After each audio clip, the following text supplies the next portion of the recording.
Local government agencies are vital pillars of the country's development drive.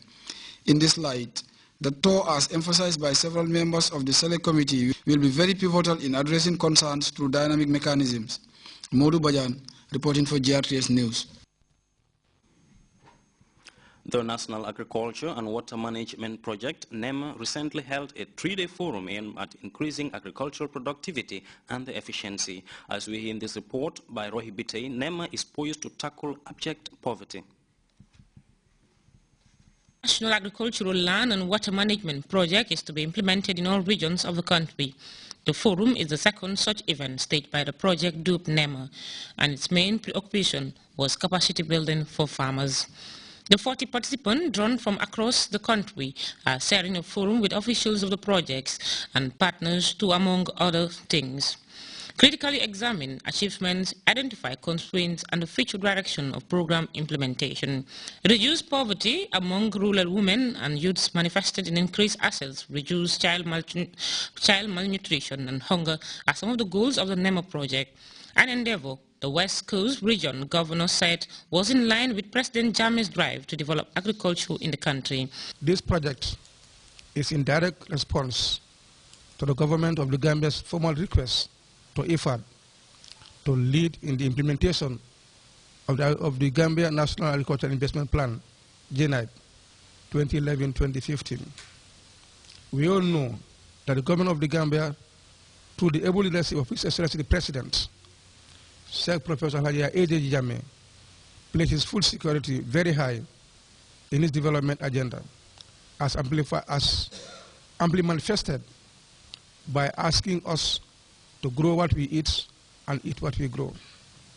Stakeholders also play an important role in the implementation of such projects and are expected to work hand in glove with officials in charge to ensure its success at the end of the execution stage. I must also state that although I salute and applaud the project director's numerous emphasis on ensuring work through its implementation agencies, I encourage him and his team to live up to expectation and hence mark a significant departure from the mode of operation of many standalone agricultural projects. Your principal preoccupation must be coordination and monitoring of project activities.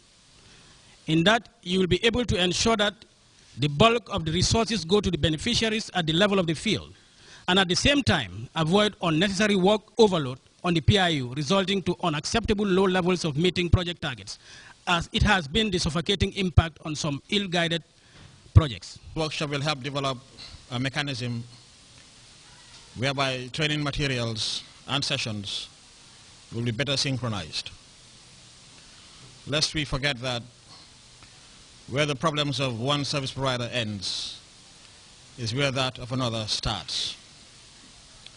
Thus, there is a need for all stakeholders and partners to work hand in hand to maximize efficiency and the use of precious and scarce resources.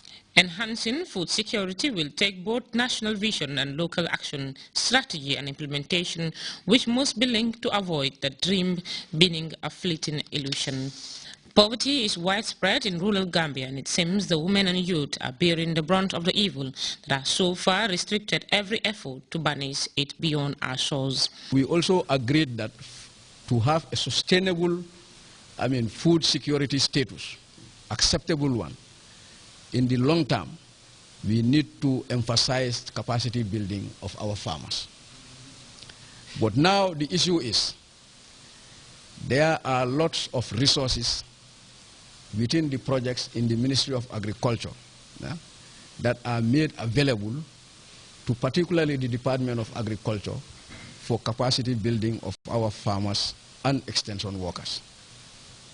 But it is my opinion, and I think many people share this opinion with me, that these resources must be well coordinated and harmonized.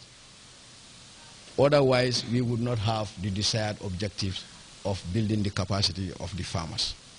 The multi-million-dollar project funded by the International Fund for Agricultural Development, Islamic Development Bank, and the government of the Gambia is said to have the potential to transform agriculture in the Gambia, improve economic empowerment of beneficiaries, whilst helping ensure national food security and curbing poverty.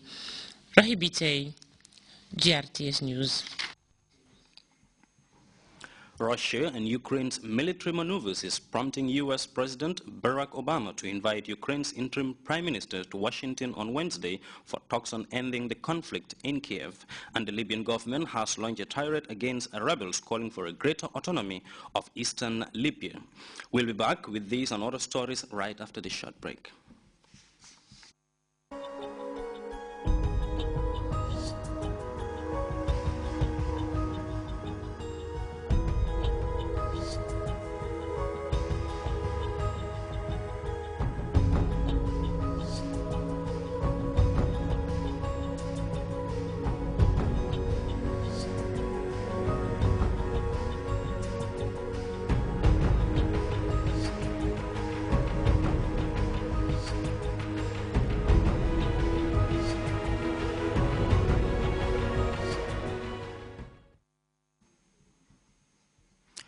Welcome back. Thousands of Spanish women took to the streets in Madrid as part of worldwide celebrations of International Women's Day.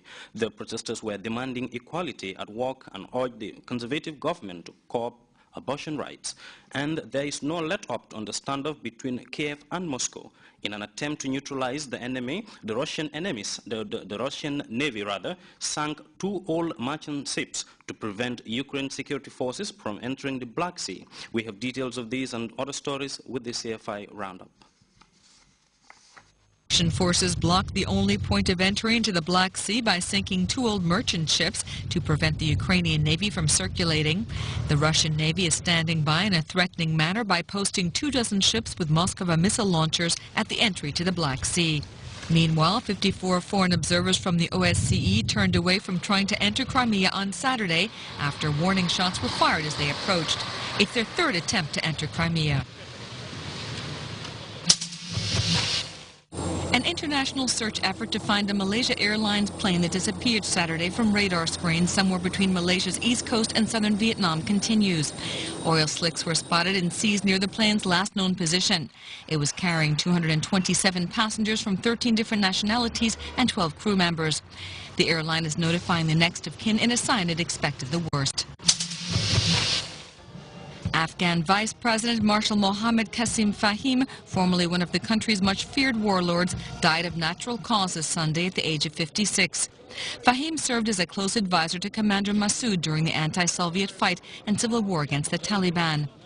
He was accused by the Americans of having played a role in Massoud's assassination. He was expected to step down after presidential elections on April 5th.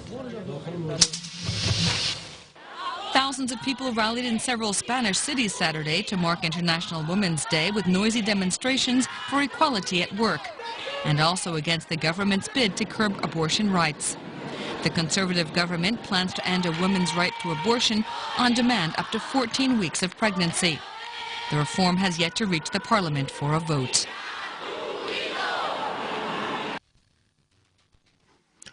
More than 2 years after the fall of Muammar Gaddafi, Libya's security situation is deteriorating woefully. A group which goes by the name Libya Eastern Autonomy Movement has swiftly reacted to threats by the government to bomb a North Korean tanker stationed near the port of Sirte. As we hear in this report by CFI, the two sides remain adamant in their positions. Separatist rebels in the east of the country are challenging the government in Tripoli. Separatist militants are demanded to take charge of oil exports themselves and started to load a North Korea flagged tanker on Saturday in Sidra port. Libya's Prime Minister Ali Zaidan said orders have been given to arrest the crew of the tanker and is threatening to bomb if they don't stop. The tanker will be bombed if it doesn't follow orders when leaving. This will be an environmental disaster. Leaders in the east of Libya are calling for autonomy for Cyrenaica, the region that was the cradle for toppling Muammar Gaddafi. They are ignoring threats from Libya's Prime Minister and continue to load oil onto the boat. We do not accept any threats towards any tanker or ship we are dealing with. We are not making threats. We do not want the use of force. However, if we are attacked, we are prepared to defend ourselves. Libya remains highly unstable 3 years after the revolution that toppled